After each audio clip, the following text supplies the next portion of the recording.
de una fuente que decíamos nuestra sesión pasada es conocida como la fuente Q, de Quellen en alemán, que significa fuente, cosa curiosa.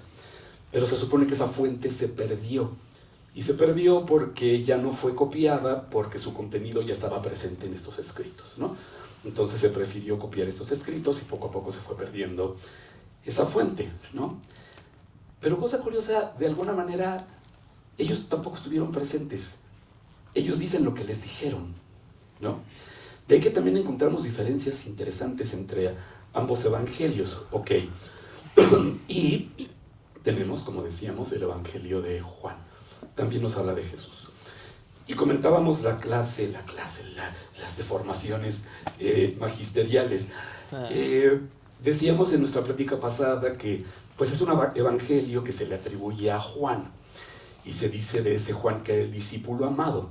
Cuando en el evangelio que se supone que escribió Juan jamás se le menciona a Juan. Al que se menciona es al discípulo amado. Pero nadie está seguro de que el discípulo amado sea Juan. ¿Me explico? Y veíamos también en nuestra plática pasada que tal vez el discípulo amado sea una forma de referirse al discípulo ideal, ¿no? El discípulo ideal es el que hace tal cosa. El discípulo ideal es el que permaneció en la cruz, al igual que lo que se narra en el evangelio. El discípulo amado es el que recarga su su cabeza en el pecho de Cristo. El discípulo amado es el que no duda de lo que dice Jesús, ¿no? Ese es el discípulo amado, pero la tradición nos ha dicho que es Juan. Y lo que se dice en el Evangelio de Juan es muchísimo más profundo, sobre todo porque se considera que no fue una persona quien lo escribió, sino fue un grupo de personas que reflexionaron mucho acerca de lo que se les había dicho sobre esta figura de Jesús.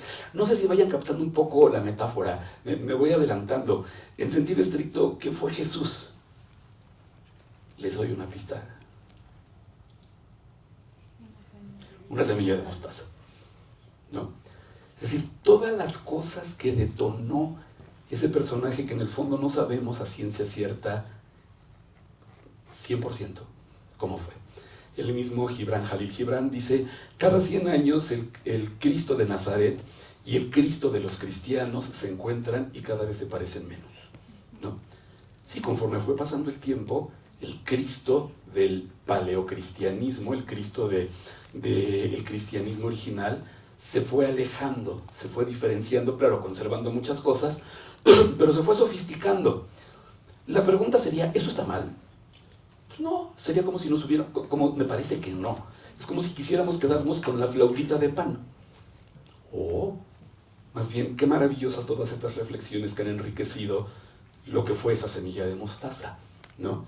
Y así sucede, podríamos decir, con todos los fenómenos de la cultura, ¿no? Surgen como pequeñas semillas de mostaza y van proyectando sombras cada vez más largas y más profundas y más interesantes.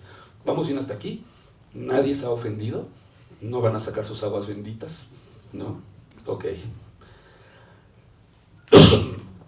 Entonces, ¿cómo sabemos que lo que se dice en esos escritos es verdad? Muchas veces se dice porque son escritos inspirados, ¿no? La pregunta sería, ok, ¿y qué es eso de la inspiración? ¿No? ¿Qué es la inspiración? Digamos que un poco a regañadientes Caravaggio lo plasmó de esta manera. ¿Por qué a regañadientes? Porque a Caravaggio pintó primero esa versión del evangelista Mateo. Este es Mateo, ¿no? Se lo encargó la familia Contarelli para que formara parte de los cuadros que decoran la capilla Contarelli en la iglesia de San Luis de los Franceses, que ustedes visitan todos los fines de semana detrás de Piazza Navona en Roma, ¿no? Ahí está. ¿Pero qué creen? Que a la familia Contarelli le pareció demasiado subido de tono el cuadro. Está en blanco y negro porque se perdió. Bueno, más bien, al parecer fue destruido durante los bombardeos en la ciudad de Dresden durante la Segunda Guerra Mundial. Y solo sobrevivió esta foto. Pero ese angelito está demasiado subido de tono, es decir, cachondito. ¿Me explico? Lo digo con todo respeto, si eso puede ser respeto, pero le está dando su arrimón a Mateo, ¿no? El pobre de Mateo está así como que, espérate, oye, no me hagas eso, ¿no? Y entonces vean el piecito, la manita, cómo se la agarra y le va diciendo, mira, primero fue así y luego sucedió tal cosa y luego sucedió tal cosa. Y el otro pobre está tan perturbado que no puede escribir, ¿no? La familia rechazó el cuadro y entonces hizo una segunda versión Caravaggio. A Caravaggio no le gustaba pintar cosas que atentaran contra el sentido común o su sentido común, y entre ellas ángeles que volaran, ¿no? Son rarísimos los ángeles que Caravaggio pinta volando, por eso ese pues, está caminando, ¿no? Y así llegan muchas veces los ángeles en Caravaggio. Si recuerdan las famosas dos versiones que también hizo del sacrificio de Isaac, el ángel llega caminando y le dice a Abraham, no, mi chavo, mira, es ese de ahí, ¿no? Y entonces accedió Caravaggio y puso un ángel volando, es bellísimo, ¿no? Y entonces el ángel, ahora sí le va enumerando, mira, primero así, luego así. Y este pobre está tan perturbado que está a punto de caerse el banco que lo sostiene, ¿no? Este sí se encuentra ya en la Capilla Contarelli. Pero lo que me interesa ahorita principalmente es hablar de eso que mencioné, la inspiración. ¿Qué es la inspiración? ¿A qué se le llamaría inspiración y a qué se le llamarían textos inspirados, ¿no? O digamos textos revelados, ¿no? Y que en ese sentido fueron dictados, digamos, por lo que podríamos llamar una fuerza sobrenatural. Ok. Hablemos por un momento de inspiración y van a pensar que otra vez soy yonki, ¿no? Quiero apelar a un músico brutalmente inteligente, de esos músicos que por más bien que me porten y dentro de 4 reencarnaciones voy a poder armonizar las cosas como él las armonizaba, son fuera de serie, ¿no? Johannes Brahms. Y Johannes Brahms, en cierta ocasión, y esto no lo dijo después de aventarse unos chilaquiles con huevo en los biscuits de Obregón, por favor, es el resultado de reflexiones muy profundas. Johannes Brahms dice, inspiración es algo que no nos pertenece, pero es algo que podemos hacer nuestro por derecho propio, de las tatuables, ¿no? No nos pertenece a la inspiración porque es una fuerza que fluye en todo el universo, es lo que los griegos llamarían el eros del universo, esa fuerza creadora del universo. En la tradición cristiana sería esa fuerza, esa manifestación de Dios que conocemos como el Espíritu Santo, ese espíritu creador, ese espíritu que abre la conciencia, que ilumina, ¿no? Qué cosa curiosa, hay que recordar que también es conocido con el nombre griego del Paráclito. Pero la gente dice, oh sí, qué bueno el Paráclito. Pero ¿qué es el Paráclito? Paráclito significa el que se invoca. Oh, interesante. Es decir, no se manifiesta si no se le invoca. ¿Me explico? Pero basta con invocar así, nada más porque sí, exhalando el sagrado Om, ¿no? No, es decir, de ahí la importancia de lo que dice Brahms, pero es algo que podemos hacer nuestro por derecho propio. ¿Y qué es lo que nos da derecho a hacer nuestra la inspiración? Brahms diría el dominio de un lenguaje. En la medida en la que eres capaz de dominar un lenguaje, puedes darle forma a eso que no tiene forma. Porque la inspiración y el espíritu, podríamos decir, es como el agua. Y ustedes saben muy bien, desde el 2º grado del Jardín de Niños México, ¿no?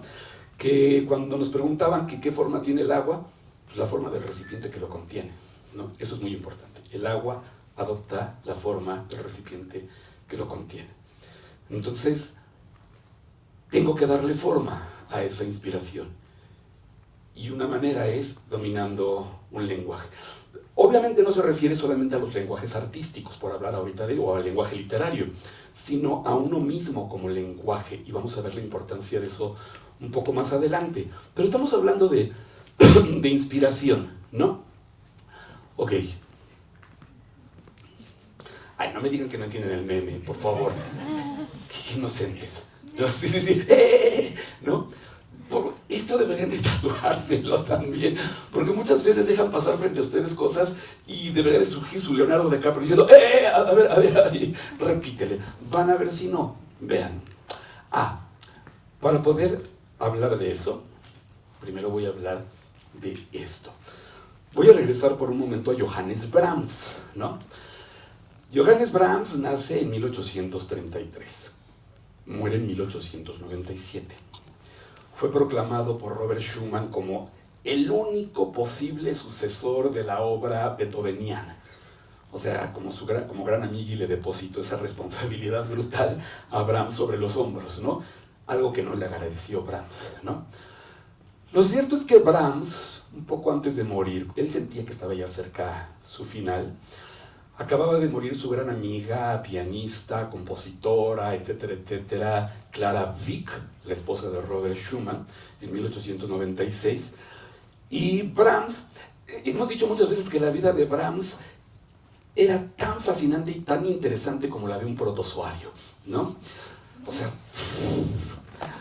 no hay chismes sabrosos en la vida de Brahms, no hay nada así que uno diga, ¡ay, qué cochinón! Nada.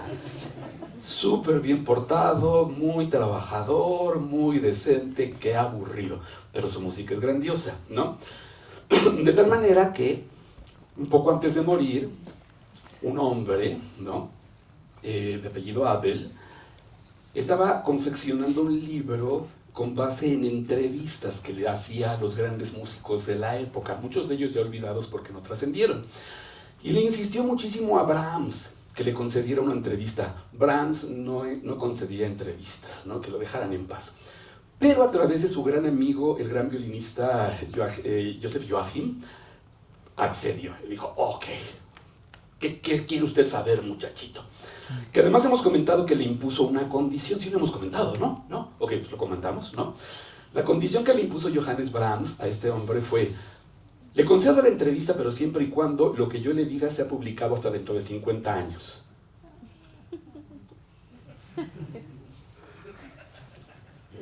O sea, me está pidiendo que viva 50 años más, que sobreviva a todo tipo de cánceres, ataques cardíacos, a todo. Bueno, le dijo, si quieres, papito, ¿no?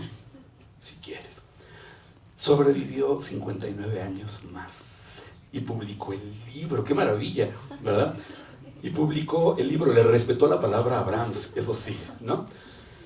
Muy interesante porque entonces le dice, la pregunta fundamental de este hombre, Arthur Abel, le dice, Dr. Brahms. Además, hay un fragmento grabado de la voz original de Brahms, porque Brahms era gran amigui de Thomas Alva Edison. Y cuando Edison inventó el fonógrafo, utilizó la voz de Brahms para comprobar que sí grababa, y ahí se escucha que nada más dice, yo soy el Dr. Brahms, ¿no? Oh, ¡qué emoción!, ¿no? Y entonces le dice a Arthur Abel, primera pregunta, Dr. Brahms, ¿cómo se relaciona usted con el creador? Y Brahms le dice, porque la Clara dice, la mayor parte de los hombres lo encuentra pues más bien indiferente, ¿no? Es decir, su relación con Dios. Y Brahms le dice, originalmente le dice, no me sé que me recordar una cosa. Ah, sí. No, lo primero que le pregunta Arthur Abel es que de dónde saca esas ideas tan brutales, ¿no? Cuando uno analiza la música de Brahms, uno dice, esto es increíble, es imposible. Y entonces eso es lo que le pregunta originalmente Arthur Abel. ¿De dónde saca usted esas ideas geniales? Y Brahms le dice, de la manera en la que yo me relaciono con Dios, eso es todo. ¿Cree usted que eso es suficiente para escribir un libro? Y el otro dice, maestro Johannes, pues, pero podría usted, pues, como una semilla de mostaza, pues hacer que aquello se vuelva más frondoso, ¿no? Y entonces comienza a explicar Brahms y lo que dice es genial. Quisiera compartir con ustedes esto. Dice, no es solo, o sea, la manera de relacionarse con el creador, no es solo cosa de la voluntad operando a través de la mente consciente, es decir, no solamente de que yo quiera relacionarme con el creador, ¿no? Dice que la mente es solo un producto evolucionario del ámbito físico y que muere con el cuerpo. Es algo que se alcanza con los recursos interiores del alma, que es el verdadero ego que sobrevive a la muerte. Pero problema, ¿quiénes de ustedes cultivan su alma realmente? ¿Quiénes de ustedes... ¿Qué pasó, Isabel? ¿Quiénes de ustedes cuidan su alma? ¿Me explico? O en pocas palabras, ¿quiénes de ustedes creen en su alma? Cuando Platón dice, por ejemplo, en el diálogo República, dadme la belleza interior del alma y haced que ésta esté en equilibrio con la del cuerpo y tendréis un verdadero músico, ¿quién sabe qué entienda la gente? ¿Qué es, dónde, cómo sentir mi alma? ¿No? Y entonces Dice Brahms, ¿no? Es algo que se alcanza con los recursos interiores del alma. Pregunta obligada. ¿Cuáles son los recursos interiores del alma? Ah, interesante. ¿Cuáles son esos recursos interiores del alma? Dice que es el verdadero ego que sobrevive a la muerte. Esos poderes duermen en la mente a menos que sean iluminados por el Espíritu. Se está refiriendo al Espíritu Santo. ¿Cómo hacer que el Espíritu Santo ilumine? Que es algo de lo que se habla constantemente en los evangelios, ¿no? La manera en la que Jesús ilumina, ¿no?, la mente, el corazón de sus discípulos, haciendo que descienda sobre ellos el Espíritu, no solamente en el día de Pentecostés, ¿me explico? ¿Cómo hacer que descienda esa fuerza creadora? Y dice, esos poderes duermen en la mente a menos que sean iluminados por el Espíritu. Jesús nos enseñó que Dios es Espíritu y dijo, yo y mi Padre somos uno. Y aquí un problema de confusión en las Escrituras, lo hemos dicho. Los judíos de la época le decían, ¿eres el Hijo de Dios? Pues él decía, pues sí, pero pues ustedes también, ¿no? Constantemente, si ustedes leen con atención los evangelios, les dice, vuestro Padre. O sea, es su Padre como mi Padre. No tiene un contrato de exclusividad de la paternidad Jesús, ¿no? Habla del Padre de todos. Y entonces dice, yo y mi Padre somos uno. Por lo tanto, tú y tu Padre, que es mi Padre, también pueden ser uno. ¿O no? ¿Le estoy fallando a Aristóteles?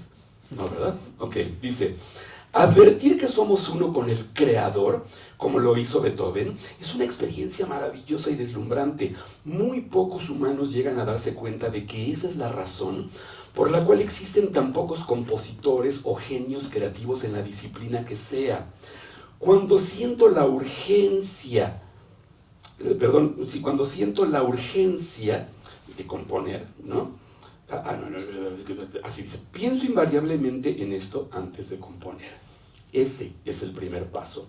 Cuando siento la urgencia, comienzo por apelar a mi Creador y le hago 3 preguntas relevantes sobre nuestra vida en este mundo. Bohea, Varum, Bohin, es decir, ¿de dónde, por qué, hacia dónde? ¿De dónde venimos? ¿Por qué estoy aquí? ¿Hacia dónde vamos? Anotad. Luego te paso la copia si quieres. ¿No? Dice, de inmediato, oigan, no lo está diciendo Peso Pluma, por favor. No lo está diciendo Bad Bunny después de haberse aventado un churro de mota. Lo está diciendo una de las mentes más violentas de la historia de la humanidad, ¿no? Como que mínimo hay que otorgarle el beneficio de la duda, ¿no? Y dice, de inmediato percibo vibraciones que conmocionan todo mi ser. Es el espíritu que ilumina el poder de mi alma y en este estado de exaltación veo claramente lo que hay de oscuro en mis ánimos cotidianos. Luego me siento capaz de recibir inspiración de lo alto como Beethoven. Sobre todo me doy cuenta en ese momento de la enorme significación de la suprema revelación de Jesús. Yo y mi Padre somos uno. Esas vibraciones adoptan la forma de diversas imágenes mentales una vez que he formulado mi deseo y he resuelto lo que necesito, ser inspirado para componer algo que eleve y beneficie a la humanidad. Algo de valor permanente. De inmediato las ideas fluyen a través de mí, directamente de Dios, y no solo miro diferentes temas en el ojo de mi mente, sino que vienen ya vestidas con el ropaje adecuado, con armonías y hasta orquestación, medida por medida, es decir, compás por compás. El producto terminado se me ha revelado cuando me encuentro en esos extraños, inspirados momentos. Qué cosa, ¿verdad? Y más adelante, dice, le dice Joseph Joachim, siempre me ha parecido que el término subconsciencia, para referirse a ese estado, es pobre para referirse al poder omnipotente. Y dice Brahms, claro, es un nombre inapropiado para referirse a una parte de la divinidad. Sobreconciencia sería mejor, la supraconciencia, ¿no? Si bien la mejor respuesta a lo que usted dice está en el Evangelio de Juan, capítulo 14, versículo 11, donde Jesús mismo dice, creedme, yo soy el Padre y el Padre está en mí. Jesús responde en el mismo capítulo: el Padre que está en mí es quien hace las obras. Y después dice: el que crea en mí, es decir, el que crea de creer, ¿no?, hará las obras que yo hago y aún mayores obras hará.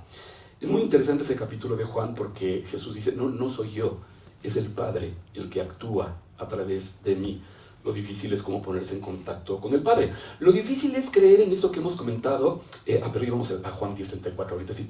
Lo que hemos comentado, que decía Satya Sai Baba II, ¿no?, este avatar de la India, que le decía a la gente: la única diferencia entre ustedes y yo es que yo soy Dios, pero ustedes también, ¿no? Y la gente: maestro, ¿cuál es la diferencia?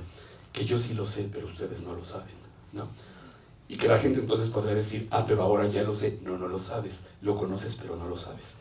Porque saberlo es convertirlo en experiencia. Y en el hinduismo lo hemos dicho muchas veces, y debería de ser en cualquier otra cosa: las cosas solo son verdad cuando hay una perfecta relación de coherencia entre lo que se piensa, lo que se dice, lo que se siente y lo que se hace. Y es entonces que las cosas son verdad. Me explico, se convierte en verdad. Pero vamos a hacerle caso por un momento a Leonardo DiCaprio. Juan 10:34, dice ahí, ¿no, Paulina? Sí. Ok. ¿Qué dice? Es este pasaje muy interesante, donde los judíos rechazan a Jesús, lo cual nos va a llevar a la parte álgida de nuestra plática, buena parte de la cual está basada en una pregunta que me hizo una gran y queridísima amiga, ¿no?, y que me causó todo tipo de derrames cerebrales. Dice: los judíos rechazan a Jesús. Celebrábase en Jerusalén la fiesta de la dedicación. Era invierno. Y Jesús andaba en el templo por el pórtico de Salomón. Y le rodearon los judíos y le dijeron: ¿hasta cuándo nos turbarás el alma? Qué interesante, ¿verdad? ¿Hasta cuándo vas a turbarnos el alma con lo que dices, no? Si tú eres el Cristo, que es sinónimo de Mesías, dínoslo abiertamente. Jesús les respondió: os lo he dicho y no creéis. Las obras que yo hago en nombre de mi Padre, ellas dan testimonio de mí. Pero vosotros no creéis porque no sois de mis ovejas, como os he dicho, ¿no? Hay que recordar que en el Evangelio de Juan no se habla de milagros, se habla de señales, ¿no? Es ese típico de, así, a ver, show me, ¿no? Pues órale, te muestro. Pues no te creo. ¿Cómo? O sea, me pides que te muestre, que te dé una señal, te la doy y aún así no me crees, porque entonces comienzas a buscarle: no, seguramente son los demonios los que están actuando a través de ti. Oh, qué caray, ¿no? Dice: mis ovejas oyen mi voz y yo las conozco y me siguen. Y yo les doy vida eterna y no perecerán jamás, ni nadie las arrebatará de mi mano. Mi Padre que me las dio es mayor que todos y nadie las puede arrebatar de la mano de mi Padre. Yo y el Padre somos uno. Aquí viene la parte importante, concentrados. Dice: entonces los judíos volvieron a tomar piedras para apedrearle, ¿no? Lo cual era una cuestión muy seria, es decir, hay que recordar y vamos a ver por qué ante cualquiera de estas provocaciones los judíos se iban por las piedras. ¿Me explico? Hay que matarlo porque está atentando contra la ley, ¿no? Jesús les respondió: muchas buenas obras os he mostrado de mi Padre, ¿por cuál de ellas me vais a apedrear? O sea, si os he hecho tanto bien, ¿por qué me van a apedrear? Y dice: le respondieron los judíos diciendo: por buena obra no te apedreamos, sino por la blasfemia, porque tú siendo hombre te haces Dios. Jesús les respondió: ¿no está escrito en vuestra ley, yo dije, dioses sois?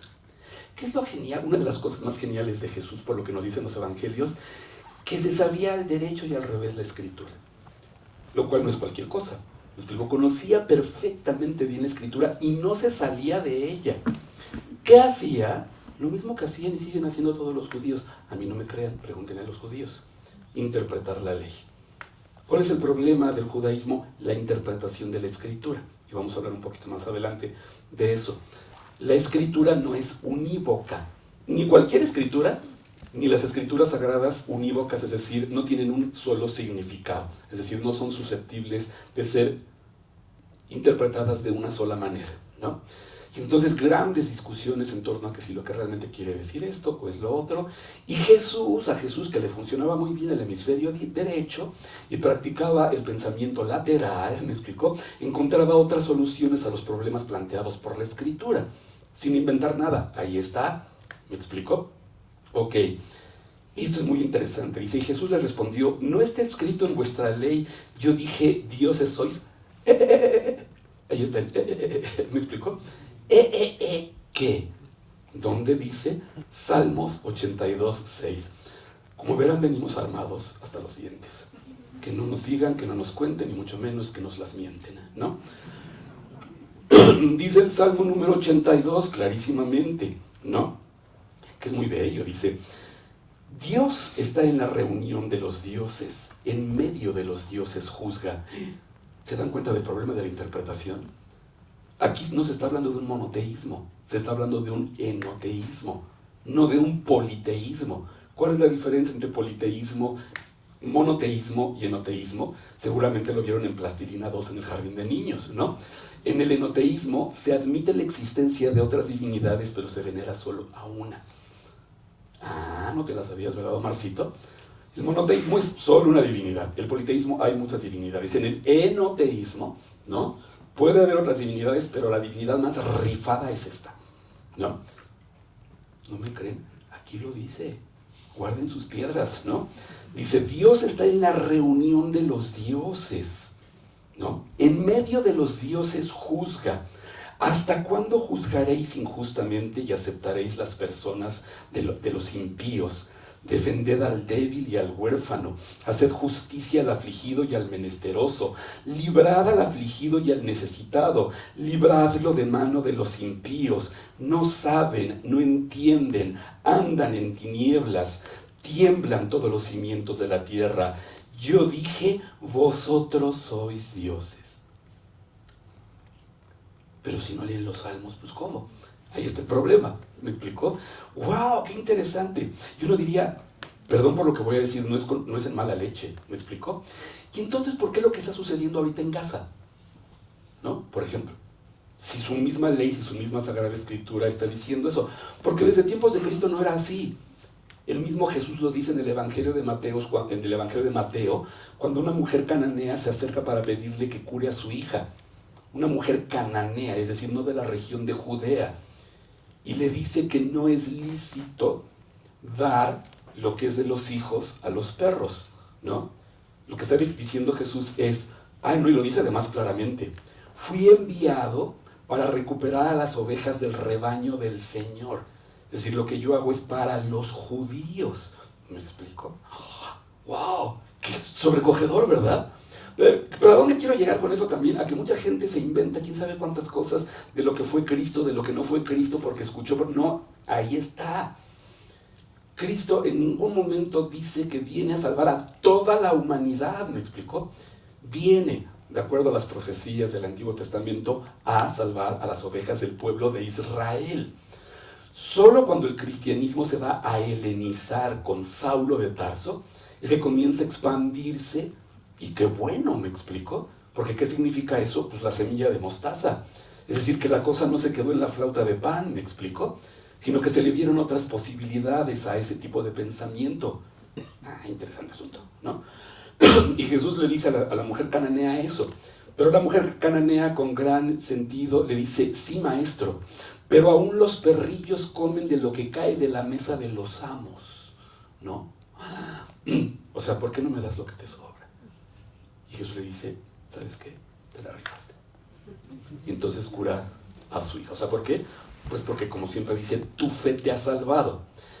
¿Y qué significa eso de tu fe? Que no tienes duda, ¿no? Parecería contradictorio, pero hay quien tiene fe pero duda. ¿Me explico? No, tener fe es no dudar acerca de algo. Comprobación.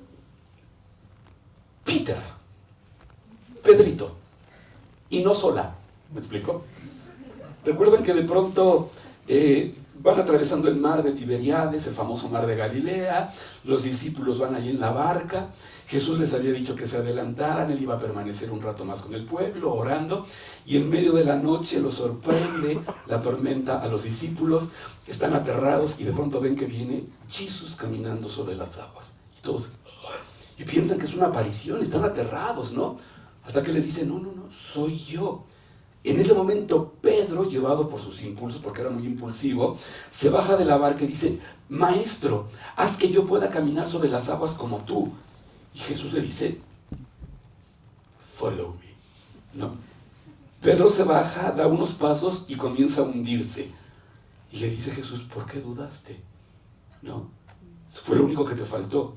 O sea, tenías fe, pero dudaste. Y si dudas, ya. Una imagen, si ustedes quieren, de esas que la gente dice, te estás orinando fuera de la basílica, ¿no? Pero no, tienen también mucha verdad. Quienes hayan, está un poco difícil, quienes hayan leído realmente la historia interminable de Mijael Ende, ¿no? Pero mínimo vieron la peli, ¿no? Ah, sí, o sea, cultura de pelis. ¿Qué pasó? Es un libro muy interesante y recordarán que cuando Atreyu, después de vencer miles de obstáculos, porque él es el iniciado que puede salvar al mundo de fantasía, y se le ha dicho que el único lugar donde puede ver al verdadero salvador del mundo de fantasía es yendo a un espejo, contemplando lo que hay en el interior de un espejo que está más allá del oráculo del sur. ¿Me explico? Cuando por fin llega al oráculo del sur, lo que le impide el paso son dos enormes esfinges, ¿no? Y ha dicho el oráculo que si duda, si tiene miedo, las esfinges abren los ojos y lo fulminan. Y aquello está lleno de esqueletos y de cadáveres. Si duda un poquito, se acaba. ¿Ven la cuestión de la fe? Y es entonces que Atreyu dice, y pasa, no duda. Es una imagen que está presente en muchas escrituras sagradas. Pensemos en el Cantar de los Nibelungos y en la tradición teutónica. El único que va a poder subir la montaña, atravesar la muralla de fuego, besar a la mujer que está dormida, que no es la bella durmiente, es Brunhild, ¿no? Y despertarla, es aquel que no experimente el miedo, ¿no? El miedo es la primera manifestación del yo, del ego, y si pones por encima de todo el ego, se acabó. Interesantísimo, ¿no? ¿Ven? Hay que hacer como Leonardo DiCaprio, ¿no? A ver, ahí dice algo muy interesante, ¿no? No pases nada más así por encima de ello. Y aquí viene la pregunta violenta, ¿no, mi querida Gabriela? Imagínense que alguien se las hace. ¿Por qué los judíos no aceptaron a Jesús? ¿Por qué los judíos no aceptaron a Jesús? A reserva de que la cocinen a fuego lento o mientras devoran sus azucaritas, ¿no? Vamos a reflexionar un poco. ¿Por qué los judíos no aceptaron a Jesús? Decíamos en una clase, bueno, para empezar tendremos que preguntarnos qué es eso de los judíos, ¿no? Porque es como si dijéramos, los mexicanos no quieren ¿a quién? Trump. A Trump. Ok, yo iba a decir a Xochitl, pero si le gusta a Trump, pues está bien, ¿no? Y sería como pensar, los mexicanos ¿quiénes? Alguien de Yucatán diría, no, mi chavo, todos somos de barro, pero unos bacines y otros jarro, ¿no? O sea, yo no tengo muchas cosas en común con alguien de Tijuana, ni con un indio mayo de Sonora o de Sinaloa. ¿Quiénes son los mexicanos? ¿Me explicó? ¿Existe realmente ese concepto de identidad entre los mexicanos, ¿no? Más allá de ciertos rituales cívicos, cielito lindo, bla, bla, bla? O sea, ¿quiénes son los mexicanos? De la misma manera, ¿quiénes son, todavía en la actualidad, porque ustedes saben que hay diferencias entre los judíos askenazí, los judíos sefaraditas, los judíos árabes, por ejemplo, dicen, no, yo no soy como ellos, ¿no? No me mezcles con ellos. Tómala, qué cosa. Y esa es una pregunta muy importante por lo siguiente, porque hay que recordar que en tiempos de Jesús, ustedes han escuchado términos como los escribas, los fariseos, los saduceos, los esenios, pero no les importa quiénes fueran estos compadres, ¿me explicó? ¿Cuántos de ustedes, si me estoy viendo muy mamila, díganme, para ponerme más mamila, ¿no? Pero ¿quiénes de ustedes podrían decir, pues, quiénes fueron los fariseos, por ejemplo, ¿no? ¿Quiénes eran los fariseos?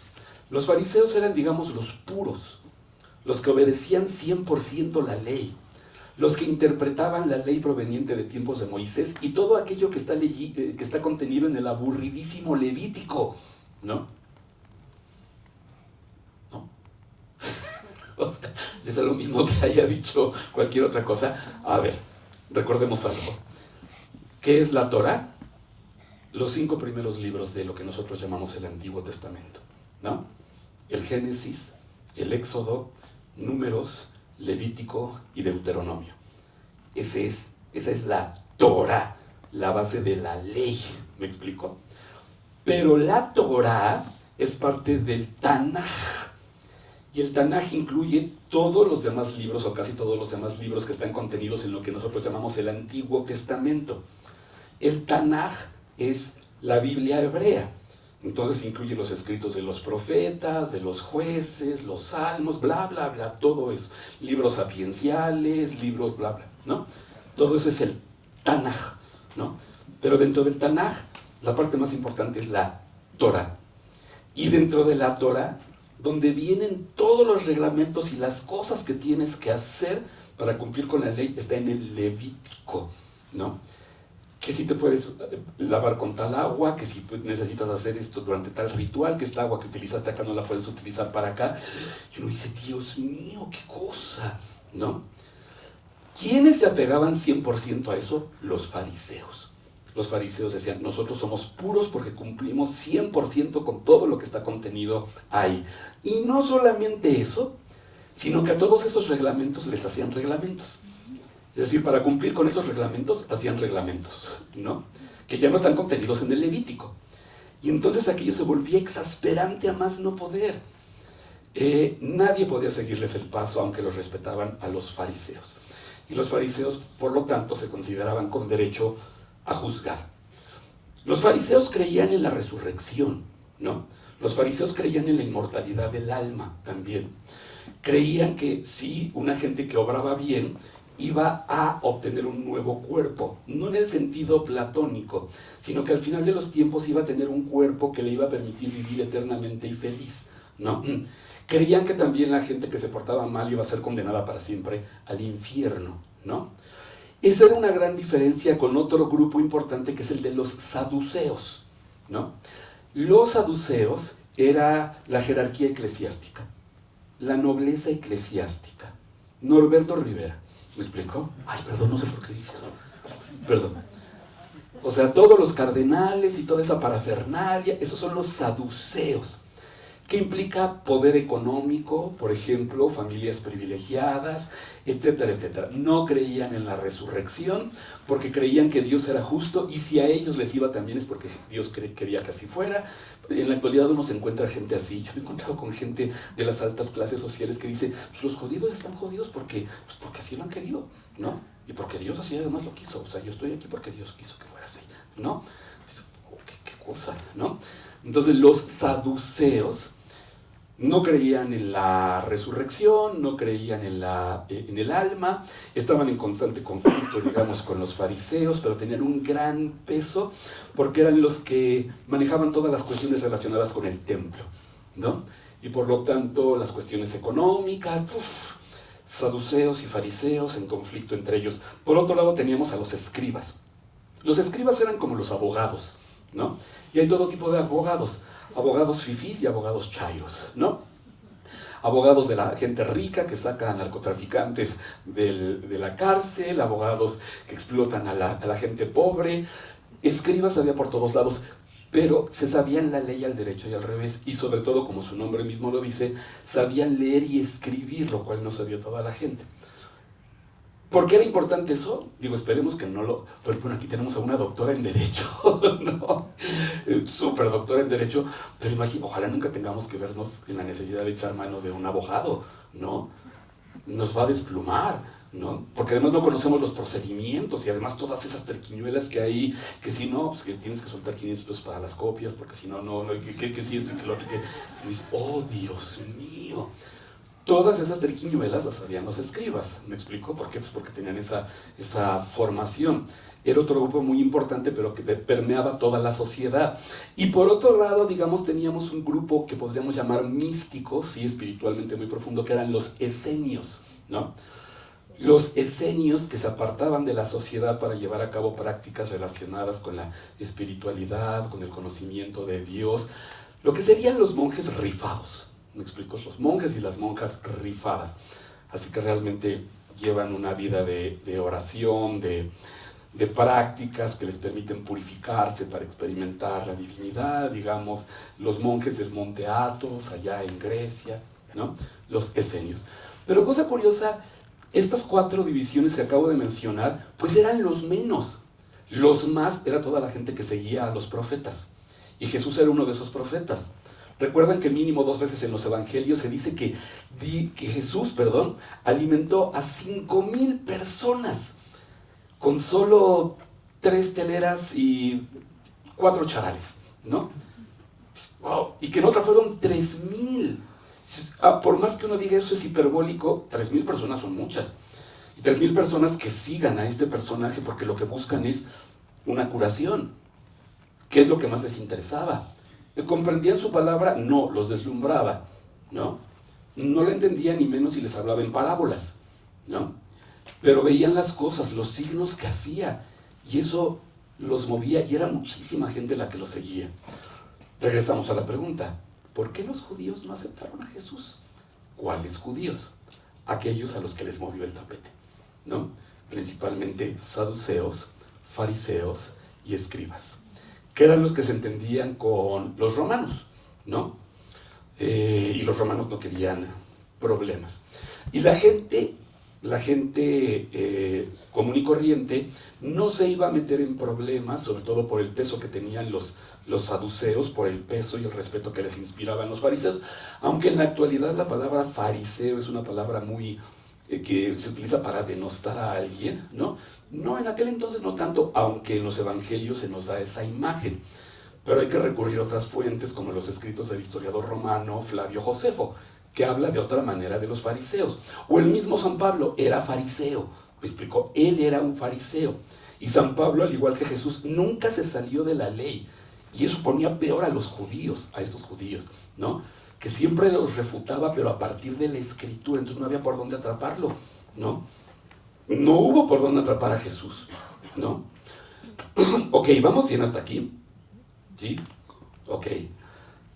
Por lo pronto respondemos más o menos a esa pregunta. ¿Por qué los judíos no aceptaron a Jesús? Pero aquí viene otra pregunta. ¿A Jesús? ¿A Jesús? ¡Tarán! ¿Y esto qué? Pablo. Saulo, ¿verdad? Pablo. Ok. Esta fue una de las 2 versiones que hizo Caravaggio del momento en el que Saulo de Tarso, que era el nombre verdadero de Pablo,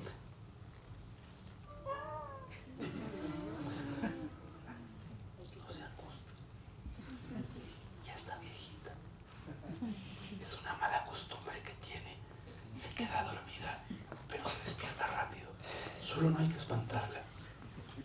Sí puede, go, my faithful soldier, go, ¿no? Mientras regresa, nada más hay que esperar a que se apaguen estas. Ya la tengo calculada, no padecemos los mismos achaques. Se apaga esa lucecita, le vuelvo a picar y miren, rapidito se recupera. Pero mientras podemos seguir, ¿no? Ok. Vamos a aprovechar para plantear la pregunta fundamental, ¿no? ¿Quién inventó el cristianismo? Ya lo hemos abordado. ¿Quién inventó el cristianismo? ¿Cristo? No. Cristo no vino a fundar una nueva religión. Cristo vino a perfeccionar la ley mosaica. Era un judío. Que eso también nos lleva a la pregunta, cuando dicen, ¿por qué los judíos no aceptaron a Cristo? No, pero ¿cuáles judíos? Pedro era judío, ¿no? Andrés era judío, Juan era judío, Santiago era judío. Hubo muchos judíos que sí aceptaban a Jesús, ¿no? Ok, pero ¿cuál es un aspecto importante de Saulo? Saulo de Tarso era un ciudadano judío romano. Era hijo de fariseos, por lo tanto conocía la ley así muy bien, ¿no? Muy bien.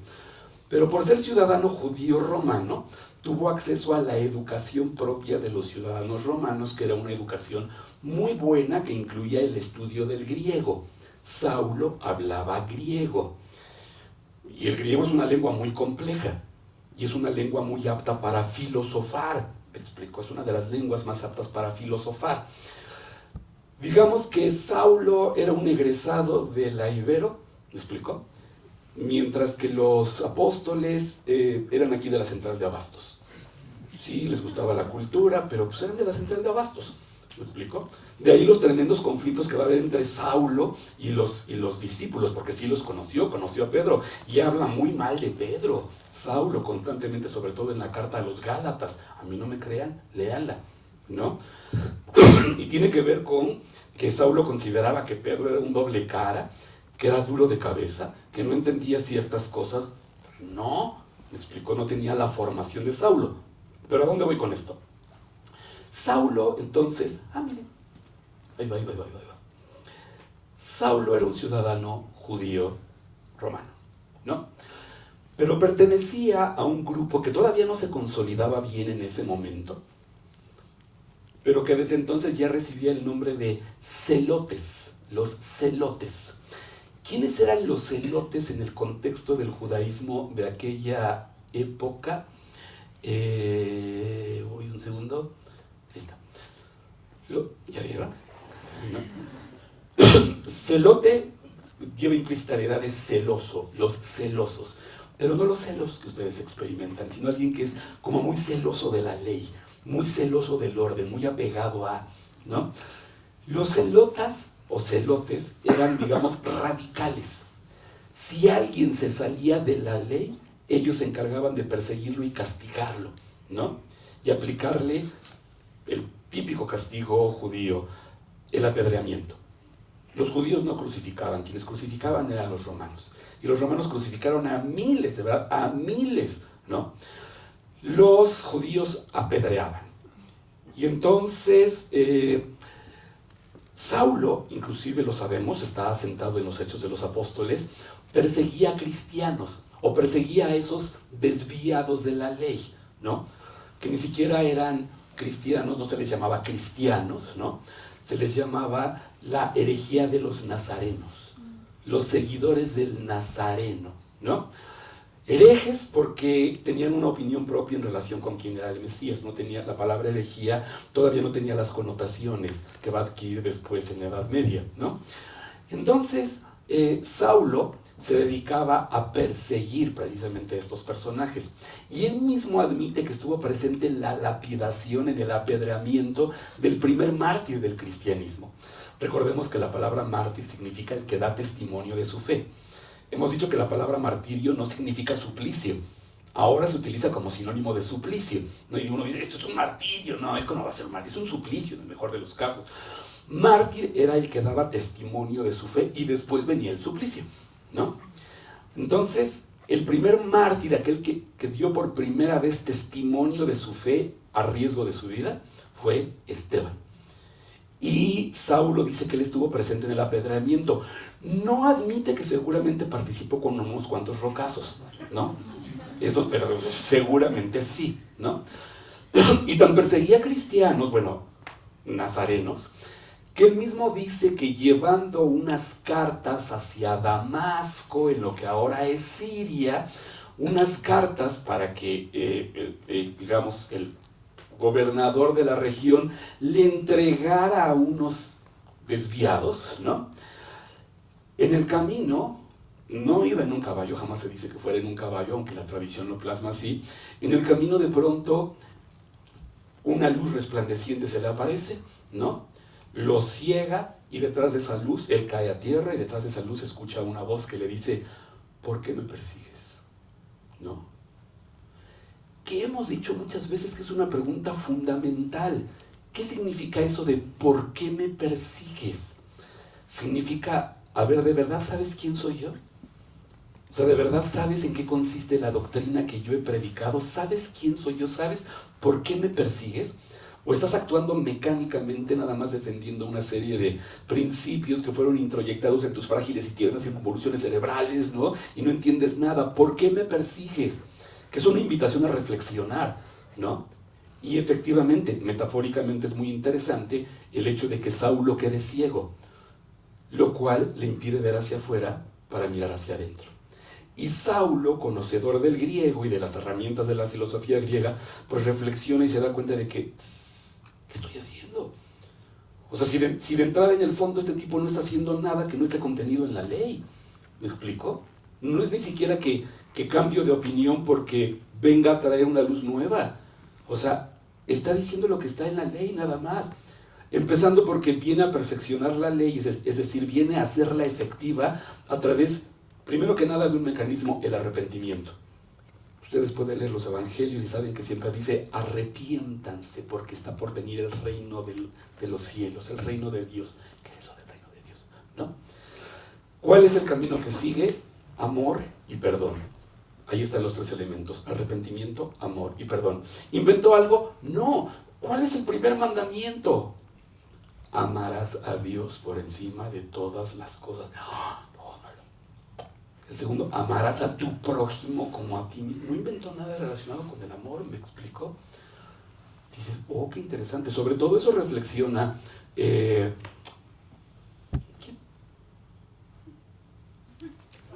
Saulo. ¿Sí me van siguiendo? Sí. Sobre todo eso reflexiona Saulo. Se va a Damasco, ciego, y cuando recupera la vista, se convierte. Ojo, no se convierte por arrepentimiento, ¿me explico? Se convierte por convencimiento, ¿no? Se da cuenta de que la ha regado feo y a partir de ese momento se vuelve cristiano. Y como hablaba griego, entonces comienza a predicar entre los pueblos griegos, entre los llamados pueblos gentiles. ¿Cuál fue el primer gran problema en ese momento y el primer gran conflicto?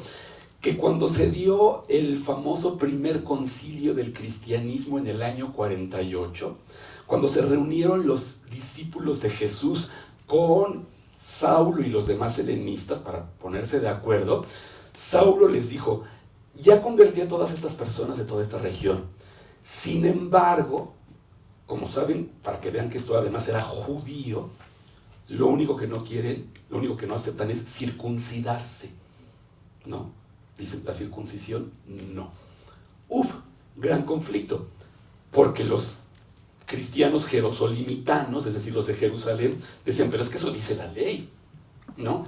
Sí, pero nuestro mismo maestro nos enseñó que la ley es, a final de cuentas, un trámite detrás del cual hay un gesto mucho más profundo. O sea, te puedes circuncidar y ser un hijo del chorizo, ¿me explicó? O sea, te puedes hacer esto y no cumplir realmente con lo que hay detrás de la ley.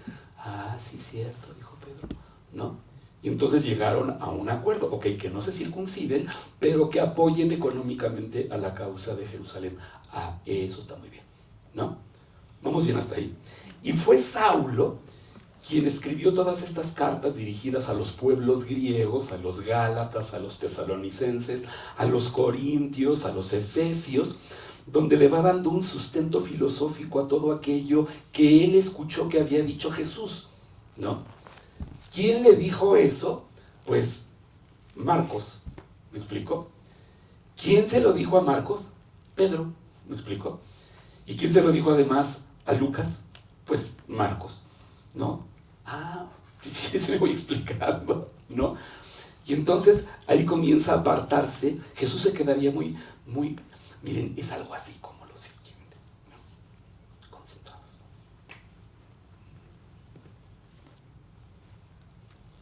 Perdón.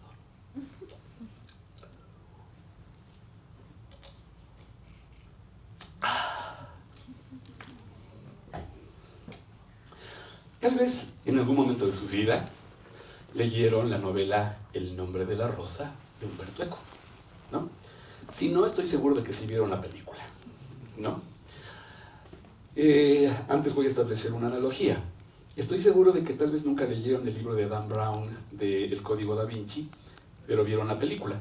No, pero aquí es más seguro que hayan leído el libro, me explico, que hayan leído, o no, ¿no? perdón por la vulgaridad que voy a decir, a mí me llenaron de mermelada los bombones mis alumnos y mis alumnas diciéndome, profesor, ¿ya leyó el Código Da Vinci? Díganos por favor si es cierto lo que viene ahí. Pero si el mismo Dan Brown está diciendo claramente que es una novela, ¿me explicó? Es una ficción, nada más, ¿no?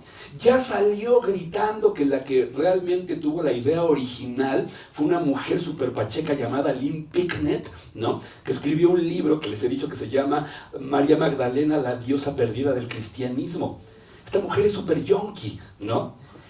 En este libro se basó Dan Brown para escribir el Código Da Vinci. Y cuando se hizo la película, le hicieron la cortesía a Lynn Picknett de meterle en la película, pero la gente no se da cuenta y no sé si hablamos de eso.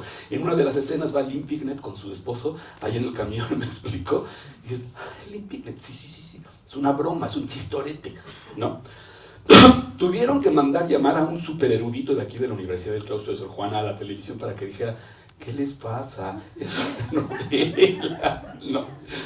Bueno, sin llegar a esos extremos, porque sí era un especialista en Edad Media y era además un gran semiólogo, Umberto Eco, pues crea una maravillosa ficción en la novela El nombre de la rosa, ¿no? Y de la misma manera la gente se le acercaba y le decía, maestro, pero es que lo que usted quiso decir aquí fue seguramente tal cosa, ¿no? Y Umberto Eco decía que esmóchate, ¿no? Pero en un libro que escribió después que se llama Las apostillas al nombre de la rosa, donde él explica algunas cosas del libro, dice, porque además recuerden que escribió un libro muy importante que se llama Obra Abierta, como cada obra que creamos está abierta a todo tipo de interpretaciones. Y entonces la gente le decía, él comenta en este libro, maestro, aquí indudablemente usted lo que quiso decir es esto, porque esto, porque... Y Humberto Eco decía, oiga, pues yo no quise decir eso, pero fíjese que sí está ahí, ¿no? O sea, no le puedo negar que está ahí como posibilidad de interpretación. Que bueno, lo felicito, ¿no? Por enriquecer mi pensamiento. ¿Capiche? Es decir, a lo mejor Cristo no quiso decir, pero si hubiera escuchado lo que dijo Saulo, hubiera dicho, oye, qué interesante. Sí, efectivamente. Ahí está, ¿no? Ahí está, y no fue cualquier interpretación, insisto, por parte de Saulo, ¿no? Sino basándose también en la ley. Nos vamos acercando al medio del asunto. ¿Vamos bien? Sí, vamos bien. ¿Sí? Ok. Nos vamos con todo. Quería plantear las preguntas fundamentales antes de iniciar la conferencia. Entonces, comenzamos. No, nos vamos con todo, ¿no? Si no, ya saben, habrá una tercera sesión y una vez hubo 8 sesiones de una conferencia original, ¿no? Que se llamaba originalmente El Hemisferio Perdido, terminaron siendo 8 sesiones. No es amenaza ni promesa, ¿no? Pero puede suceder, todo puede suceder. Ok, ¿dónde estamos? ¿Estás bien allá? Sí, seguro no te quieres regresar. Ok. ¿Qué pasó aquí? ¿Por qué no quiere? Se pasmó. Hey, Pablito. Ahí está, ¿no? ¿Por qué? Porque la pregunta era, ¿y quién es Jesús? ¿O qué sabemos de ese Jesús? ¿No? Me voy a ir rápido, aunque obviamente cada uno de estos eventos exigiría una reflexión profunda desde, digamos, lo milagroso de su nacimiento, ¿no? Lo milagroso de su nacimiento, cosa curiosa, pero ¿qué es lo que nos llama la atención? A ver, voy a establecer una analogía, ¿no? Una comparación, para que nos demos cuenta de cómo de pronto no vemos ciertas cosas. En otras ocasiones he comentado que hay un pasaje en Hamlet de Shakespeare que debiera provocar que la gente se levantara a mitad de la representación y que arrojara cosas y que exigiera que le devolvieran su entrada, ¿no? Porque hay un absurdo ahí, pero la gente no dice nada. Si la gente puede admitir que hay un tipo que va aventando telarañas por las muñecas y empuercando la ciudad, ¿por qué no va a aceptar eso? ¿Me explicó? ¿Cuál es eso? Todos conocen Hamlet. Todos y todas conocen Hamlet, ¿no? Y saben que lo que le duele a Hamlet es el que se le apareció el espectro de su padre para revelarle cómo fue asesinado por su tío, por su propio hermano Claudio, que ahora es la pareja de la madre de Hamlet, ¿no? Hamlet no puede soportar eso, ¿no? Y recordarán que entonces viene este famoso monólogo del to be or not to be, that's the question, ¿no? Es decir, ser o no ser, esa es la cuestión, es decir, ese es el problema, ser o no ser. Pero obviamente Hamlet no se está preguntando ser o no ser desde el punto de vista ontológico, ¿no? Se lo está preguntando desde el punto de vista de vivir o no vivir, y él lo deja muy claro después, ¿no? Porque él mismo hace la reflexión, vivir o morir. Después de decir ser o no ser, dice vivir o morir.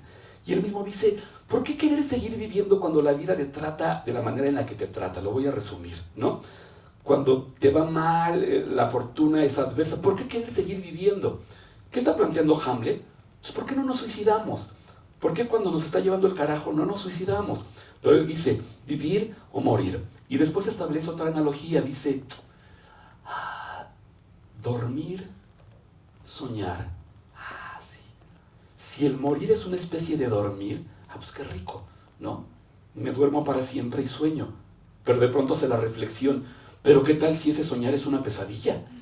¿No? Y además es una pesadilla eterna, de la cual nunca me voy a poder despertar. Es una manera inteligentísima, me parece, en la que Shakespeare está hablando indirectamente del infierno. ¿Cuál sería la pesadilla de ese dormir? El infierno. ¿Me explico? Y entonces, ¿y a qué se está refiriendo? A que desde el punto de vista de la tradición cristiana, una cristiano-católica sobre todo, una persona que se suicida tiene su pase directo al infierno. No, punto, se acabó. Te suicidas al infierno. Y entonces Hamlet hace esa reflexión y dice, ahí está el meollo de por qué no nos suicidamos. Dice, es ese miedo a esa pesadilla eterna que pudiéramos padecer. Y entonces habla de la muerte. De pronto se refiere a la muerte y dice algo que ahí es donde debería de levantarse la gente. Dice, esa región de la que nunca nadie ha regresado. Leonardo DiCaprio, oye mi chavo, ¿cómo que nunca nadie ha regresado? ¿No estás armando todo este borlote pinche nini porque supuestamente viste el espectro de tu padre? Es decir, que alguien sí regresó del más allá y ahora estás diciendo que nadie regresa del más allá. Ahora sí sonrió, ¿verdad? No. ¿No estás armando todo eso? ¿O qué? ¿Tienes complejo de Edipo y lo que te duele es que tu tío se esté tirando a tu mamá? ¿No? ¿Estás inventando todo esto? ¿Nos estás mintiendo o qué? Pero nadie dice nada. Y el monólogo sigue así como sin más, y uno dice, oye, no, ahí está el meollo, ¿no? De Hamlet. Estamos asombrados, ¿verdad? Nadie dice nada. ¿Por qué? Porque, como decíamos, como hemos dicho 1000 veces, una persona inteligente no es la que tiene las respuestas correctas, sino la que se hace las preguntas correctas, ¿no? Y la inteligencia se define como la capacidad para resolver problemas. Y si viene un niño y me plantea ese problema, digo, no, a ver, aquí algo está mal, ¿no? ¿Cuál es la respuesta correcta? ¿No? Tengo que hacer las preguntas correctas. Lo mismo sucede, digamos, aquí, ¿no? ¿Cuál es el problema? ¿Cuál es el evangelio? ¿Cuáles son los 2 evangelios en los que se narra la natividad de Jesús? San Lucas. Lucas y Mateo. Mateo, muy bien, ¿no? Y Mateo, ¿no? Si tomamos el de Lucas o el de Mateo, pues resulta que Lucas y Mateo, ¿no? No conocieron a Jesús. En el caso de que Lucas no sea, en el caso de que Mateo no sea el Mateo publicano el que llamó a Jesús para que lo siguiera, ¿no? La pregunta es, ¿cómo supieron de esto? ¿Quién les dijo? ¿Quién les contó que así fue? ¿Quién les contó todo lo que está aquí? Me explico que está resumido. Que además en los evangelios no se dice, solo en los evangelios apócrifos, en el protoevangelio de Santiago y en el evangelio del pseudo, parezco porqui, ¿verdad? En el evangelio del pseudo Mateo se narra con detalle, digamos, la natividad, y ahí es donde se dice que fue en una caverna, pero en el evangelio de Mateo y en el de Lucas no se dice que haya sido en una caverna. ¿Me explico? Y así muchas cosas que vienen ahí. La pregunta que tendríamos que hacernos, al igual que con Hamlet, es ¿quién les dijo? Claro, podemos apelar una vez más a la idea de que fue revelación, de que fue inspiración, ¿no? De hecho, no sé si se fijaron, en las imágenes que les mostré de los evangelistas, es muy interesante cómo el que crea las imágenes nos pone a los evangelistas como... Oh, sí, En otras representaciones es más claro porque lo que se pone es una paloma, ¿no? Que sería la representación del espíritu que les está diciendo. Fue así. Y eso es muy interesante, ¿no? Fue una revelación, ¿no? Vean. Cosa curiosa, el de Lucas no. ¿Por qué? Porque si recuerdan el Evangelio de Lucas, ¿no? Que lo leen todas las noches, por supuesto, ¿no? En el inicio dice claramente que lo que va a escribir es el resultado de toda una investigación. ¿No me creen? Vean nada más. Aquí va a haber todo tipo de conversiones, ¿eh? No sabemos a dónde, o sea, tal vez al budismo, no. Pero dice claramente, dice, la dedicatoria es a un tal Teófilo, al mismo que le dedica los Hechos de los Apóstoles, porque se supone que el Evangelio de Lucas era la mitad de todo un escrito, cuya segunda mitad eran los Hechos de los Apóstoles, ¿no? Y dice, puesto que ya muchos han tratado de poner en orden la historia de las cosas que entre nosotros han sido ciertísimas. Está Leonardo DiCaprio. ¿Qué es eso de que ya muchos han tratado de poner? O sea, de entrada está diciendo, sí, pero lo que dijeron ellos, no, aquí va la neta del planeta, ¿no? Tal como nos lo enseñaron los que desde el principio lo vieron con sus ojos, o sea, desde el punto de vista de la historiografía, yo soy una fuente de segundo orden, ¿me explico? Dice, y fueron ministros de la palabra, me ha parecido también a mí, después de haber investigado con diligencia en todas las bibliotecas de la UNAM, la biblioteca de la... todas las cosas, aquí dice, de verdad dice, bueno, lo de la UNAM no, por supuesto, ¿no? Dice, después de haber investigado con diligencia todas las cosas desde su origen, escribírtelas por orden, oh excelentísimo Teófilo, para que conozcas bien la verdad de las cosas en las cuales has sido instruido. ¡Órale! ¡Qué cosa, verdad! O sea, aquí hay un trabajo de investigación, ¿no? Ok, con notas a pie de página y todo. Entonces, es curioso que ahí sí no le pone la miradita, ¿ves? Nos ve de frente. Ahí, Mateo sí. Mateo está como el Mateo de Caravaggio, ¿no? Pero aquí Juan así como que, digo, Lucas está, ok. Yo quiero pensar que no es gratuito, ¿me explicó? Bueno, y Juan por supuesto también, ¿no? La súper inspiración. Que, bueno, ya vimos, aquí, sobre todo en esta versión es fantástica, ¿no? Como está mirando hacia la revelación Mateo. Sí estamos captando detalles que no veíamos. Hemos dicho muchas veces que la idea de estas pláticas es un poco como aprender a fabricar el bolo alimenticio. Este güey está loco. ¿Por qué tenemos mala digestión? Porque no masticamos bien, principalmente, ¿no? Y no masticamos bien nada, no masticamos bien los textos, no masticamos bien lo que vemos, no masticamos bien lo que oímos, no masticamos nada, ¿no? ¿Qué hacemos en estas sesiones y en las clases? Pues aprender a masticar, ¿no? Bueno, regreso al punto, esta es fantástica, ¿a poco no me la rife? ¿No? Fue un gran puntacho. Ok, regreso al punto. Todo lo que hay detrás de esto, y uno dice, ¿cómo supo? ¿No? ¿Quién se lo contó? O, por ejemplo, la famosa huida a Egipto, ¿no? En ese sentido, este cuadro resulta fantástico, ¿no? Maravilloso. Elena, ¿verdad? ¿Ya lo conocíamos? ¿No? ¿Te gusta? Voy a utilizar a Elena como una anilla de Indias, ¿de acuerdo? Si no te importa, ¿no? Sin problema, ¿no? Es bellísimo, ¿verdad? Si quieren ver el original este fin de semana, vayan a Roma, al Palacio Doria Pamphili, ahí está el original. ¡Wow! Van a llorar, es genial, ¿no? Elena, ¿cuál es el personaje central? ¿El de la izquierda? Bueno, el No, sí, es cierto. Pero... ¿Qué hay en el centro del cuadro? Una... Ahí ya está el problema, mis chavos. Elena dice así sin más, ¿no? No es crítica, Elena, no me vais a rayar mi coche. Es un BMW azul que está ahí atrás. La gente dice, ahí hay un ángel. No, a ver, espérate. Primero vamos a ver qué estás entendiendo por ángel, ¿no? Es decir, hay que recordar que la palabra ángel en griego, angelus, significa enviado noticia. Es alguien que porta un mensaje, es un mensajero. Permíteme impresionar, ¿qué te hace pensar que es un ángel? Pues las alas. Las alas, ¿no? Birdman también tiene alas y no es un ángel, ¿me explico?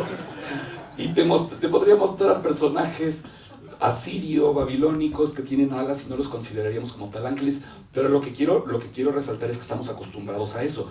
Vemos a un ser con alas, ergo es un ángel, ¿no? Y es un ángel en el sentido, digamos, de un enviado de Dios, ¿no? Pero dime una cosa, Elena, ¿no te parece que ese ángel tiene varias cosas sospechosas? De entrada, por ejemplo, ¿por qué está tocando un violín? El violín, sobre todo para cuando Caravaggio pintó este cuadro, 1596 aproximadamente, el violín no era un instrumento propio de los ángeles, es un instrumento del demonio. Porque era un instrumento que tocaban los gitanos, los judíos, me explicó, todos esos grupos que eran considerados marginales. El diablo toca el demonio, me consta, ¿no? Le consta a Tartini, recuerden la famosa obra de El Trino del Diablo de Giuseppe Tartini, donde se le aparece el diablo a Tartini tocando un violín, bla, bla, bla. Y podremos hablar de la tradición. Desde ver a partir de qué momento en la historia del arte comenzaron a dejar de solamente cantar los ángeles para tocar instrumentos musicales, es decir, a partir de cuándo se inauguró el primer conservatorio musical en el cielo, ¿no? Entonces, ¿por qué está tocando un violín? Y además no me vas a decir que hay otras cosas sospechosas. Por ejemplo, ese tumbao de cadera. Oh, súper tropical, ¿no? O sea, si les pusiera a reproducir, mira, acá, el tumbao. No solamente eso, Elena, si seguimos la lógica de la caída de la tela que cubre o que semicubre el cuerpo de eso que supuestamente es un ángel, sea lo que tengan los ángeles ahí donde nosotros tenemos lo que tenemos, no se lo está cubriendo. ¿Estás de acuerdo? ¡Oh!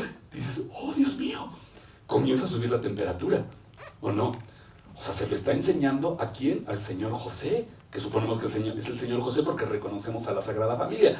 Tercero, ¿trabajaba como desollinador ese ángel? ¿O por qué tiene las alas oscuras? Cuando que la tradición, digo, ya sabemos que ahora ya están angelitos negros, pero la tradición nos dice que por lo general pues, las alas son blancas, ¿no? Y dices, esas alas negras, el pelito alborotado, ¿no? ¿A poco no? Como de sobrecama, ¿no? No solamente eso, mira, acá, el hombrito, las piernas dignas de un comercial de Canon Mills, ¿no? Digo, creo que ya no se usan las medias, pero de un comercial de medias, ¿ves? La manera en la que el pintor con toda intención utiliza la luz, que no es la luz natural, es una luz artificial como teatral, para resaltar las formas curvadas del ángel. Uno dice, no, espérame. ¿Qué otra cosa irracional hay ahí? Viajaba con todo su stock de partituras el señor José. ¿Por qué le está sosteniendo una partitura al ángel? ¿No? Siguiente, ¿no? ¿Quién es la que está ahí? Suponemos que es María, pero está pintada de una manera totalmente irreverente. Se le ve el cabello, prohibidísimo. Pelirrojo, como se muestra en el Cantar de los Cantares. Se le ha resbalado la tela del vestido y muestra demasiado cuellito y un poquito de pecho. ¡Oh! Aunque no lo crean, para la época eso era demasiado. ¿Por qué se le resbaló? Y además muy interesante, recuerden que el vestido de la Virgen, los colores del vestido de la Virgen tienen elementos simbólicos. El azul representa su parte espiritual, lo hemos dicho, el rojo su parte carnal y el dorado la presencia del Espíritu Santo. Pues se le resbaló el Espíritu Santo, ¿ya vieron? ¿No? Se le resbaló también la parte azul, en el original se ve esto muy azulito, ¿no? Y solo quedó la parte roja, la parte carnal. ¿Es gratuito? No. ¿Me explico? Inclusive el blanco, que hace alusión a su pureza virginal, ¿no? También está ahí como escondida. No solamente eso, con todo respeto le digo, se ha quedado jetona. Y cómo no, todos los que hemos tenido hijos, me explico, o no, mi querida Valeria, lo sabemos. Ese niño no parece el redentor del mundo, sino parece un niño Gerber, ¿no? O sea, parece que se quedó ya todo jetón después de estar fastidiando a la mamá y la mamá no puede más, pero por un reflejo maternal sostiene todavía con su mano izquierda al niño, ¿verdad? Pero la otra mano ya no puede, quedó vencida, ¿no? El cuadro, lo sabemos, se llama Un descanso en la huida a Egipto. En el Evangelio de Mateo solo se nos dice que huyó a Egipto. Es en los Evangelios apócrifos donde se nos dice que se detuvieron al pie de una palmera datilera, ¿no? Y que la Virgen tenía hambre, pero que los dátiles estaban muy altos y entonces el niño Jesús, recién nacido, le ordenó a la datilera que se inclinara. ¿Me explico? Y la datilera se inclinó para que la Virgen pudiera tomar los dátiles y alimentarse.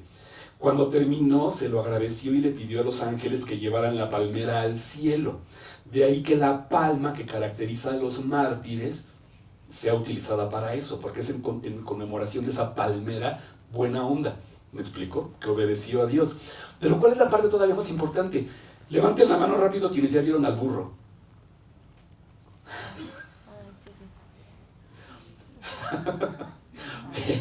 La mayoría está... Pero ¿cuál fucking burro? Eso me encantó, qué lástima que no tenía una grabadora, una imagen. Es como, ¡oh! Sí es cierto, ahí hay un burro, ¿verdad? Está clarísimo, y el burro está con mucha atención mirando a ese personaje. ¿Ya lo viste, mi querido Fer? Ahí está el burro, detrás del señor José. Hay otra cosa muy sospechosa. El señor José le ha estado tupiendo el drinky.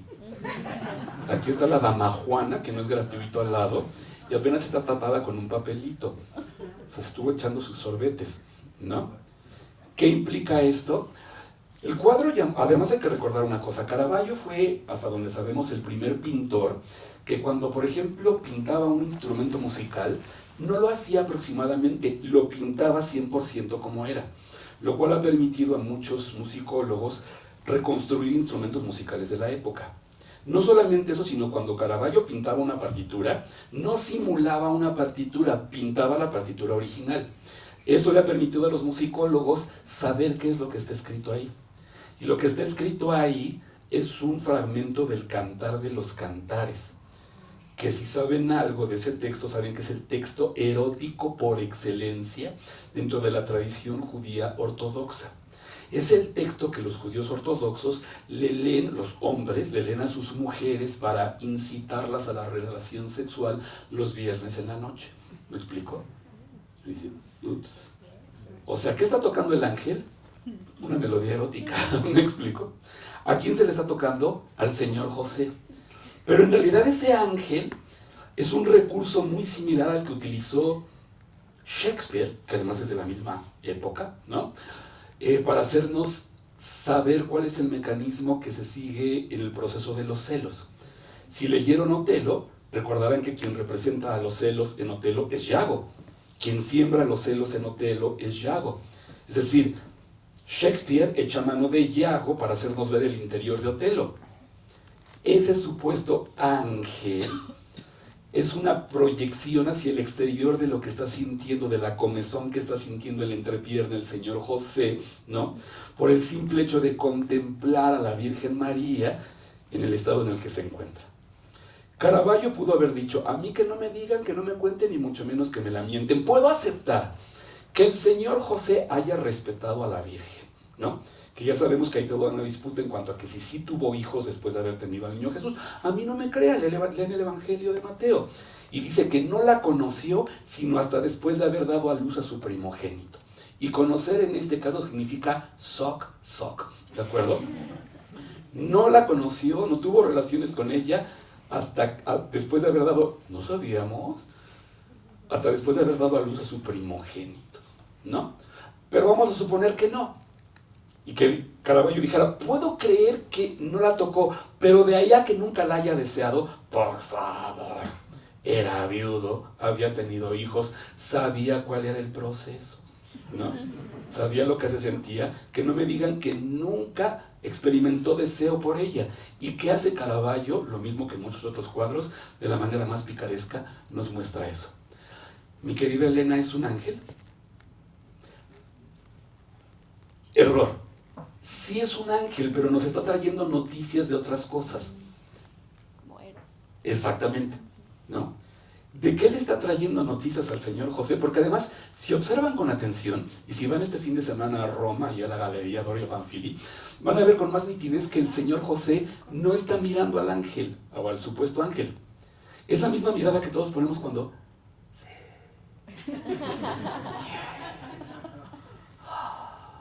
Yes. No lo está viendo a él, está imaginando, es un proceso interior, ¿no? Por eso es uno de los primeros cuadros barrocos, y hemos dicho miles de veces que el barroco no es lo ornamentado, sino es pasión racionalizada. Es como mostramos las pasiones en el arte, pero desde la perspectiva de la razón. Y aquí estamos viendo lo que está padeciendo, sí, anótalo. Y aquí estamos viendo lo que está padeciendo el señor José. No hay duda, el burrito por algo mira con tanta atención, ¿no? ¿Qué tal, Fer? Es un cuadrazo, eso es uno de mis cuadros favoritos, ¿no? Pero otra vez, por lo general no sabemos hacer la lectura. ¿Por qué? Porque nos dejamos llevar simplemente por nuestros prejuicios en relación con lo que nos han dicho que es. Ok, nos hemos quedado, ¿qué cosa? Apenas en la infancia de Jesús. O sea, creo que sí va a ser necesario tener otras 57, digo, al que le interesa, al que no, ¿no? Yo me la paso bomba, ¿no? Y eso que nos falta mucha música por escuchar, Bach, por ejemplo, ¿no? Pero, por ejemplo, perdón, el planteamiento que se hizo este pintor John Everett Millet, que pertenecía al simbolismo y a la cofradía de los prerrafaelitas, ¿cómo pudo haber sido la infancia de Jesús? Todo ese tiempo del que no se habla en las escrituras. Si acaso lo que se va... La imagen es muy bella, ¿no? Está ahí en la oficina de su papá, ¿no? Ayudándole a la chamba, con sus hermanos, es decir, los hijos que había tenido José en su matrimonio anterior. Ahorita lo digo así nada más de pasada, pero por ejemplo este cuadro maravilloso de Max Ernst, ¿no? ¿Alguna vez ameritó la conducta del niño Jesús unas buenas nalgadas tipo mi mamá Gloria? ¿No? Les voy a platicar a mi prima Gabriela. Gritos, llantos, ¿no? A mí no me crean, lean los evangelios apócrifos. Quiero aclarar que no es que los evangelios apócrifos, que lo que está sentado ahí sea la verdad. Es lo que la gente imaginó que pudo haber sucedido con ese personaje, ¿no? Lo que sí quisiera mostrarles ahorita es, me voy a adelantar un poco, miren todo lo que queda pendiente de la vida de Jesús. Los cuadros son fantásticos, pero quiero cerrarle. Sí, aquí la producción está súper rifada, ¿eh? Y miren, no hemos llegado ni siquiera, oiga, ya se pasó la pobre, a la colección de crucifixiones, que es de otro mundo. Ok, a ver, denme un segundo, voy a seguir otro procedimiento, cuando menos para que tenga coherencia a dónde quiero llegar, ¿no? Y que pues comenzamos con esta metáfora de la semilla de mostaza. A lo que voy es a esto. Un segundito. Ahí va. Les digo que está chochita. Ya cuando uno llega a una edad se rompe el pie, ¿no? No, bueno, no, lo decía por otra persona. No. Ay, perdón, es que anda un poco lentona. Pero,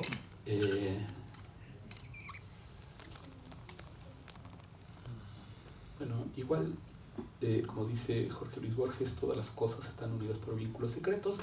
Igual, y lo que me está pidiendo es que sí reserve esa imagen para la próxima clase. Es decir, no, porque no voy a venir, no puedo soportar esto una vez más. Pues es que miren, no deja de pensar. Bueno, lo que me interesa de todo esto, insisto, es si retomamos la imagen original, todo comenzó con algo tan sencillo como esto, ¿no? Unos simples carrizos, una pasión, miren todo, las maravillas que faltan. Pero quería yo llegar justo a este punto, ¿no? Ahí está.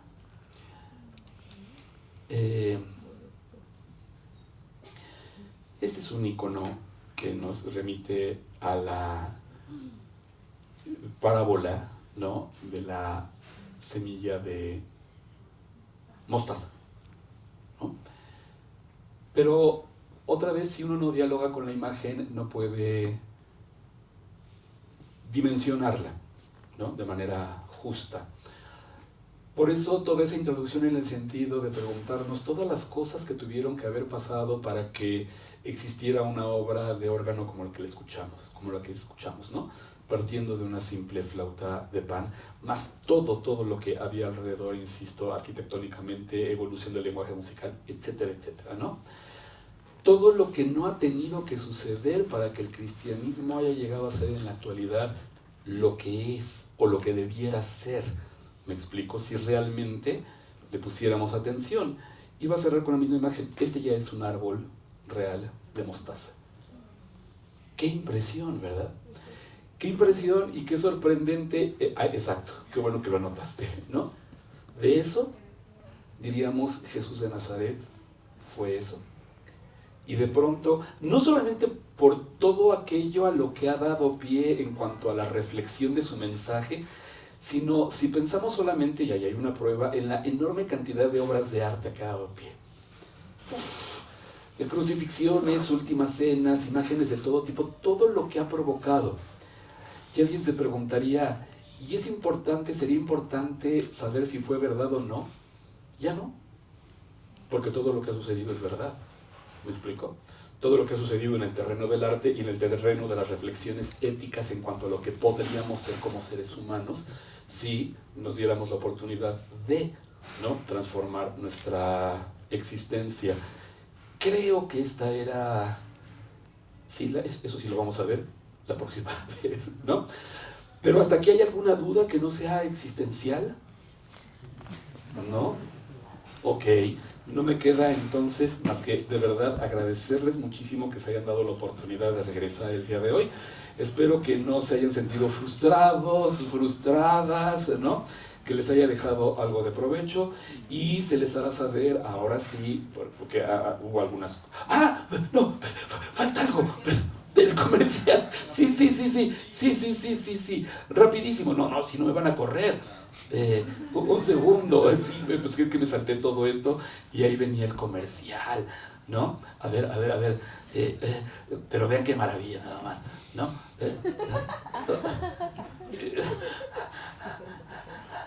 Aquí está, ahí está. Sabemos que estamos en época de crisis económica, ¿no? Y que si de pronto en la publicidad del diplomado de música y lo sagrado ustedes veían un precio, ¿quién creen que soy, que trabajo aquí en Tlalpan todas las noches? ¿O qué? ¿No? Bueno, con base en eso se ha hecho una reestructuración de este maravilloso diplomado. La verdad es que vale la pena. El diplomado se va a ofrecer por módulos. Antes era todo el diplomado. Si alguien quiere tomar nada más un módulo, porque lo que le interesa es, quiero saber qué sucede en la música sagrada, en el Islam, o en el hinduismo, o en el cristianismo, o en el cristianismo ortodoxo, o en el judaísmo, yo nada más voy a tomar ese módulo y cuesta tanto, regalado. Lo que se gastan en tachas en una semana, ¿no?, es lo mismo en lo que le sale el diplomado, ¿no? Pero además, para que vean, el costo puede ser cubierto en 2 pagos. Al principio y a la mitad. Les da tiempo de talonearle, ¿no? Se van a brindar facilidades de pago. La idea es que pudiéramos empezar el 17 de mayo con el primer módulo que imparte su servidor, y en donde hablamos de qué es lo sagrado, cuál es la relación en general de la música con lo sagrado. Les damos las herramientas de análisis musical para que ustedes puedan dejar de escuchar la música que escuchan, ¿no? Corridos tumbados y esas cosas, ¿no? Es un primer módulo rifado y a lo mejor con eso se animan y dicen, no, tomo el segundo módulo, ¿no? Eso era muy importante, ¿no?, decirlo. Ahora sí, muchas gracias por su asistencia. Quiero agradecer a nuestro querido rector, el doctor Rafael Tovar López Portillo, a la gente de audio, que creo que ya falleció, a la gente de difusión cultural, ¿no? A mi querida maestra Teresa Atrián, gracias por estar aquí, espero que nos veamos pronto.